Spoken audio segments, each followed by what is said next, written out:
Hello guys, this is Ty, aka the Flip Man, and today's video, the best 5 ways to locate smoking real estate deals. I would highly recommend using all 5 at once. I personally don't, but I'm going to tell you to do the right thing. What I actually practice it myself, and just more or less come from my personality as far as networking and procrastination as being the lack of wanting to network. Let me just say that the lack of wanting to network, just reaching out to someone and say, hey, give me your business, or the procrastination or lack of organization, which are my personal defaults as a business person. So I understand that. So I approach things a little differently to try to succeed at what I need to do. That's why I know you can do it if a clown like myself can do it. But we'll start with we're going to do this. We're going to go backwards. We're going to do a countdown. Number 5. Now, this is just my own personal opinion. I don't know everything. I know how to get a check. So, a lot of other information out there, a lot of people you can tap into. But personally, this is how I rank them. Number 5, realtors. Now, I'm not a fan of realtors when you're dealing, period, in real estate, but definitely when you're talking about residential properties or houses. But you can use them to locate actual deals or help you locate deals. Now, a commercial property is almost a necessity, but the difference is that with residential realtors, a lot of them, not all, so any realtors watching it, not all, a lot of them are not investor minded. The only thing they're concerned about is their commission and make sure they're doing it within the guidelines of whatever state they work in. And that's the only thing they're concerned about. And they understand, a lot of them not all, a lot don't understand marketing. They don't understand getting paid in volume. When volume deals when dealing with an investor. So those are hurdles that you have to deal with. Versus when you're dealing with a commercial broker, they're automatically investor minded because that's all they deal with is investors. So they have to be. And they're used to creative ways to put deals together. And obviously their interests lie in getting paid also. But versus a residential realtor, one of the common questions can I call a realtor? But what you have to understand is that realtors are paid on commission. So you have to give them an incentive to want to work with you. And a lot of times that's still not enough because in most cases they don't even know what you're looking for even after you explain to them what you're looking for. The worst thing you can do when you learn creative ways to do real estate, whether it's wholesaling, whether it's lease options, subject tos, the retailing, which is just straight buy, fix, and flip, you don't assume that a realtor knows what you're talking about or the business because they're not trained to do that. This is something that they have to want to educate themselves on in other ways besides the actual training they get as a realtor. But you can use them as a source to help you find deals. But again, you have to understand that you have to incentivize or give them a reason why, which is money, that they want to work with you. You're just not going to call them, and they'll send you a list, but there's nothing special about the list that they're going to send you because the only thing a realtor is going to do is pull it from MLS. Any realtor can do that. See, that's the thing. They don't know how to go beyond what we're talking about. So you somewhat have to educate it. But the first thing is that they got to be willing to work with you and want to understand that they may not make as much money as they normally would on a particular deal when they deal with a retail buyer. But what they have to understand with dealing with an investor is that you will send them business every month. So they'll take less as far as per transaction, but the multiple transactions that they can do with an investor that's out there getting it it's going to outweigh any other source that they have. That's the hurdle or the challenge that you have when dealing with them. All right. The fourth way, number 4 on the list would be bird dogs. And simply to define a bird dog is really not much different than a wholesaler itself. I'm not even sure why someone would want even bird dog, because they're doing everything that you would normally do to find deals. The only thing that they're not doing, they're not taking the additional step to place the property on the contract, which will maximize the amount of money that they can make off the deal. Instead of a $500 referral fee or a $1,000 referral fee that they may make from someone like yourself, I'm not sure why they won't take that extra step. But forget about that. You can use bird dogs to find deals and senior deals. And the great thing about it, you only pay them once you get paid. So in your market, you may have 30 or 40 bird dogs out there searching for deals for you. And you just simply advertise that you're looking for bird dogs. As I said, I'm not sure, whether it's a lack of education, fear, or whatever, why someone would want a bird dog versus wholesaling, because it's only one step additional, because they're doing the exact same thing with you. If they have the wherewithal or the resources or whatever to find deals, they're a wholesaler. They're just not taking the extra step of placing the property on the contract and placing a buyer with it. So bird dogs is number 4. Now, number 3, well, 2 and 3 can really be interchangeable in a sense, but I'm going to go with number 3 as being the internet / social media. All go together for the most part.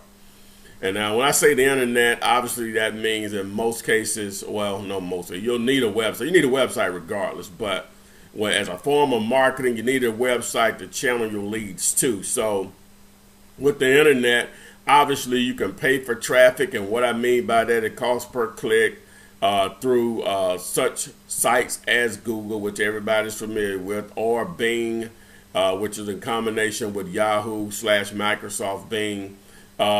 You could actually pay for your advertisement whenever you're viewing, whenever you do a search on a particular term. In most cases, the first 3 or 4 listings at the top of the page are going to be paid advertisements. And then the list on the side, the right side of the page, whether you're using Bing or Google, are going to be paid advertisement, and at the bottom in a lot of cases. And everything in front of, in between that, in the middle of that, will be called organic traffic, which is based off of whatever you're searching for and how relative the content is in relation to what you're searching for. But you can also pay for those ads also in your market. You know, they have it, if you're not familiar with it, it can be broken down to the point where you're only paying for the zip code that you want to target. They have it that specific. So that's one way that you can use the internet. Obviously, you can post ads on Craigslist, Backpage, free places like that to market your website. But that is a great lead generation, and you put your website on all forms of marketing. You know, it's just a snowball effect. It can be immediate if you pay for it, but if you're just going to do it all organic or SEO, which is search engine optimization, which you can pay someone to do it or learn how to do it yourself, then you're looking at months to really get the traction that you need. And of course, you could do social media with Facebook, Twitter, Instagram, you know, all the common known ones, and some of you all are very good at that already and don't know that you're good at that, at getting the word out about anything. If you can form or get people to talk about something that is non-related through social media, you're already there. You already have that skill. That's something I'm a work in progress on, but I know how effective it can be. So that's number 3, the internet / your own website. Number 2 would be direct mail. And direct mail will come in the form of postcards and or yellow letters. I'm going to highly and strongly choose or recommend that you do yellow letters versus postcards because of the open rate, the increased open rate of using yellow letters. It's simply that you'll target absentee owners which absentee simply means they own the property, but they don't live in it. I.e., meaning an example would be a rental property that they own, or they live in another city and they own the property. You know, it could be any number of reasons why it will be termed absentee. And the reason that you target absentee owners, number one, you can purchase a list from different information brokers such as ListSource or Melissa Data. You can purchase lists there, but the reason that you target absentee owners, in my opinion, is that you're only playing numbers with all this stuff. So the chances of that property being a problem property for absentee owner goes up exponentially if it's not the property that they actually live in, for any number of reasons. So you, as a marketer / wholesaler, you would target absentee owners through yellow letters or postcards. The reason that yellow letters are more effective than postcards, number one, you don't have to send as many to get a better result than you would with postcards. Number two is that the reason that people will open that message or read that message is because the way if a yellow letter campaign is done properly, it increases the actual open rate of the message that the letter that you're sending them. That's the only thing you can do as a direct marketer, is get someone to read your message. That's the only thing you can ask for outside of obviously them picking up the phone and calling you or going to your website. But so yellow letters are going to be more effective. Now, the number one, and obviously you already knew this if you watched any degree of my videos, number one is going to be Bandit Signs. Nothing is more effective, nothing is more cost effective than Bandit Signs. The main reason is that even when I started back in 2003, Bandit Signs worked really well then, obviously, but you know, obviously cell phones existed then, but not like now. Everybody has a cell phone. A lot of people have 2, even 3 cell phones. So when they see your message in an intersection on the street corner, it's an impulse response that, hey, we buy houses or cash for houses. The message has to be simple. And don't try to get cute. You don't have that much space on the sign to read, and it has to be visible from a distance. I know you want to be creative, different, but it's not many words that you can use to convey that message. You only want to use 3 or 4 words plus a phone number. You know, that's on the space of we buy houses, I pay cash for houses, cash for houses. You're very limited there. So, but the message, you're basically targeting individuals in traffic. You could easily be in an intersection where 30, 40, 50, even 100,000 cars pass through a particular intersection, and that's that they're having an opportunity to read your message from $1 or $1.50 sign. You can't pay for that type of eyeball just in one intersection. So imagine depending on what city you're in, you may be in 40 intersections like that. That's why your phone will ring the number of times that you need to be successful in this business. It's just a matter of time that a deal is just going to literally fall in your lap.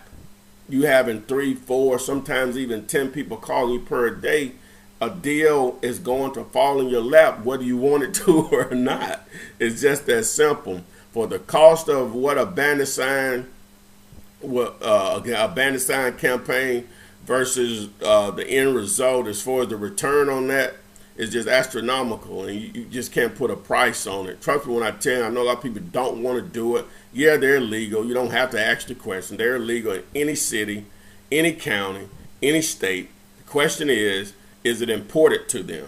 You know, is it important in that particular, in most cases, depending on what part of your market will determine where you can place bandit sign. And the simple rule of thumb is, if you see bandit signs in one part of your city or your market and you don't see them in other, you have to put them in the area of town where you see bandit signs. You know, it doesn't have to be real estate related. You just want to see bandit signs that are being posted.